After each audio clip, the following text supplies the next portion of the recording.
First of all అందరికీ చాలా చాలా చాలా ధన్యవాదాలు. ఎందుకంటే సార్ చెప్పినట్టు మీరు ఇది ఒక బాధ్యతగా తీసుకొని సినిమాని ఆడియన్స్‌కి రీచ్ అవ్వడానికి చాలా హెల్ప్ చేస్తున్నారు.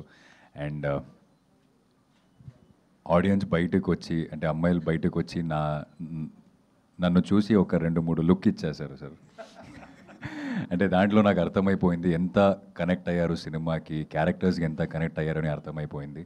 And I could see tears in some of the audiences eyes. So I think గెలిచామనిపించింది. అంటే ఈ సినిమా చేస్తున్నప్పుడు మనం అదే అంటున్నాము. ఒక్క విక్రమ్ థియేటర్‌లో కూర్చున్న వాళ్ళు నేను ఈ సినిమా చూసి ఏదో బెటర్ అయ్యాను అని అనుకుంటే ఐ థింక్ దిస్ విన్ అనుకున్నాం. సో బయటకు వచ్చిన తర్వాత నాకు చాలా రివ్యూస్ వస్తున్నాయి అండ్ చాలా మెసేజ్లు వస్తున్నాయి పర్సనల్ నుంచి.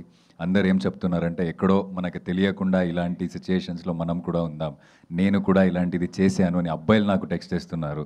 So I realised how it will affect the other person in the relationship అని చూస్తున్నప్పుడు తెలుస్తుంది అని చెప్పినప్పుడు I felt okay this is worth it. మనం పెట్టిన అంత హార్డ్ వర్క్ అదన్నీ వర్త్ ఇట్ అనిపించింది. So once again thank you so much every one of you, and who haven't watched the film yet, please come to theaters and watch the film. Thank you. ఇప్పుడే వచ్చే news ఏంటంటే రష్మిక మీ అందరితో మాట్లాడాలని చెప్పి తన shooting నుంచి మధ్యలో క్యారవాన్లోకి వచ్చి అక్కడ సెటప్ చేస్తున్నారు. ఆమె కూడా ఇప్పుడు త్వరలో మనకి ఇక్కడ కనబడబోతారనమాట. డైరెక్టర్ గారు మాట్లాడే ముందు మ్యూజిక్ డైరెక్టర్ గారిని కూడా నువ్వు ఎమోషనల్ అవుతావేమో నీకు ఇవ్వట్లేదా?